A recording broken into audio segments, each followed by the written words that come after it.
বেদানা ফাইটে যাবে রে বেশি পাইকে এটার দাম কত রে? ফ্রিতে দিলে কোনো ভদ্র ঘরে মেয়ে এটা নেবে না। আর দামের কথা বলছিস, এই নে খুচরা 2 টাকা আছে, রেখে দে। হলিউডে যদি মিমি থাকে তাহলে তোমাদের এই গরিবের রাশিয়ান রুপির কম দাম। আচ্ছা তুই গরিবের রাশন কেমনে হলি, মানে দাম কম তাই নাকি?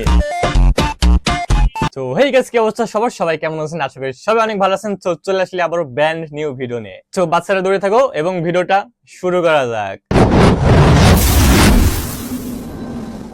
কিরে পাঁচু বার করে জামা পরেছিস কেন? আর আছে তাই পরিচিত তাই দেখাচ্ছে, না দেখালে তো তোদের 2 বেলা ভাত বন্ধ হয়ে যাবে।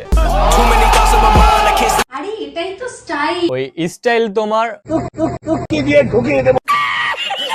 রাশিয়ান ভাবিকে দেখি একটু শেখো কিছু। রাশিয়ান ভাবি বলছি যে ফিল্টার আর মেকআপ ছাড়া একটা ভিডিও করে দেখাও তো, দেখি কেমন লাগে। আমার কথায় উঠবি আর বসবি। ভেড়াটাকে গলায় শিকল পরে কুত্তা বানিয়ে রাখ, ভাদ্র মাস তো চলে এসেছে। এইদিকে তো আবার তোদের কুত্তার মতো একঠান তুলে রাখার অভ্যাস আছে। আমি পারি না আর পারি না, আমি কেন মরি না। আমি কি ডগি স্টাইলে আসবো?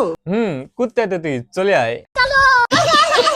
কিরে তোর গায়ে তো লাভ বাইট কে দিল? ওই যে কুত্তাটা বলছিলাম যে কুত্তাটা আবার কামড়ায় নাকি। আরে আজকে কিসে না কাল রাত 12টার পর কারা কারা চুমু দিয়েছে তাই। জানতেও চাস না, কয়েকদিন এভাবেই খেতে থাক, দেখবি বাড়ির চাঁচতলা হয়ে গেছে। তুই নুনুর মাঝখানে, কিসের মাঝখানে? তুই নুনুর মাঝখানে। ওইটা মাঝখানে তুই ঘটি নিয়ে কেন ঢুকেছিস? ঘটি বেঁকিয়ে দেবো।